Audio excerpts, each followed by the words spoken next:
وہ انسان جو ناپاک رہتا ہے اس کے تعلق سے حدیث پاک میں سخت وعیدیں آئی ہیں۔ کتنے نوجوان اپنی جوانی کو ناپاکی میں گزار دیتے ہیں، پرواہ نہیں،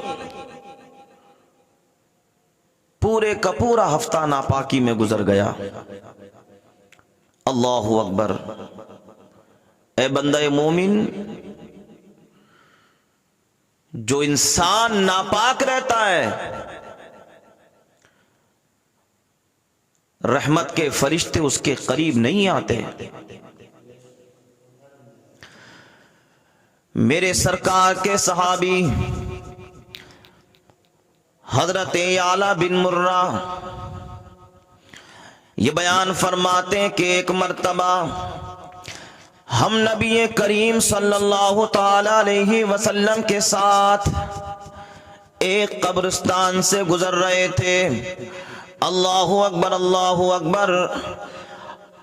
ہم نے اس قبرستان میں کیا دیکھا ہے کہ قبر سے دھماکے کی آواز آ رہی ہے، بڑی ہی بھیانک آواز۔ اس آواز کو سن کر ہم لرز گئے، کانپ گئے۔ اللہ اکبر۔ اس کے بعد ہم نے آقا کریم صلی اللہ تعالی علیہ وسلم کی بارگاہ عالیہ میں عرض کیا، یا رسول اللہ علیہ الصلوۃ والسلام، آقا ہمارے ماں باپ آپ کے قدموں پر قربان، یا رسول اللہ اس قبر سے یہ کیسی آواز آ رہی ہے؟ حضور اس قبر سے یہ کیسا دھماکے سی آواز آئی؟ دونوں عالم کے تاجدار نے اپنے غلاموں سے فرمایا، اے میرے غلاموں، کیا تم نے اس آواز کو سن لیا؟ ہاں ہاں یا رسول اللہ، ہم نے اس آواز کو سن لیا۔ میرے سرکار فرماتے ہیں اس قبر میں جو انسان گئے وہ ناپاک رہا کرتا تھا، وہ پاک نہیں رہتا تھا، ناپاک رہا کرتا تھا۔ یہ اس کے ناپاک رہنے کی اسے سزا مل رہی ہے کہ اس کی قبر میں اس ناپاک رہنے والے انسان کو عذاب دیا جا رہا ہے۔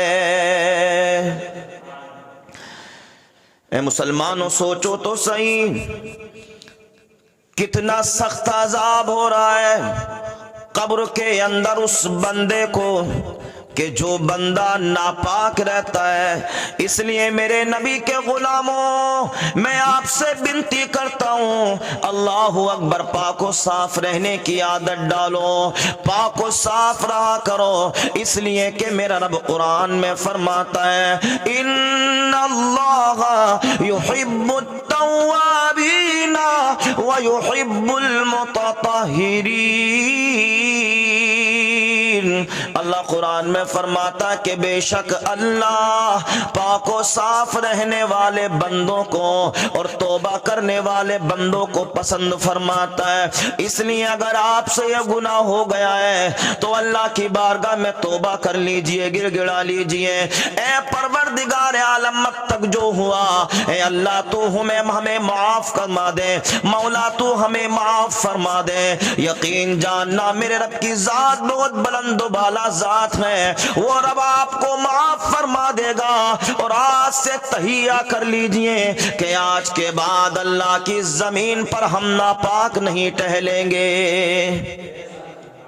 بلکہ پاک و صاف رہنے کی عادت ڈالیں۔ کتنے نوجوان اللہ اکبر کئی دن ناپاکی میں رہتے ہیں، آپ مجھے بتائیے تو صحیح،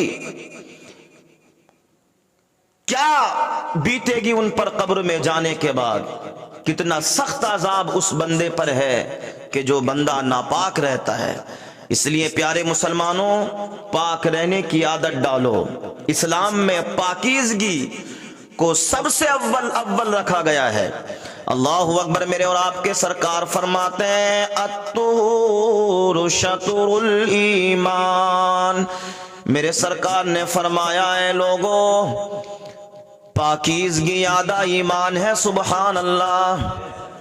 آدھا ایمان ہے پاکیزگی، گویا کہ اسلام کے اندر پاک و صاف رہنے کا اللہ تبارک و تعالی نے حکم دیا کہ اے مسلمانوں پاک و صاف رہا کرو، اس لیے کہ جو پاک و صاف رہتا ہے اس پر اللہ کی رحمتوں کا نزول ہوتا ہے، اور جو ناپاک رہتا ہے وہ عذاب میں گرفتار ہو جاتا ہے۔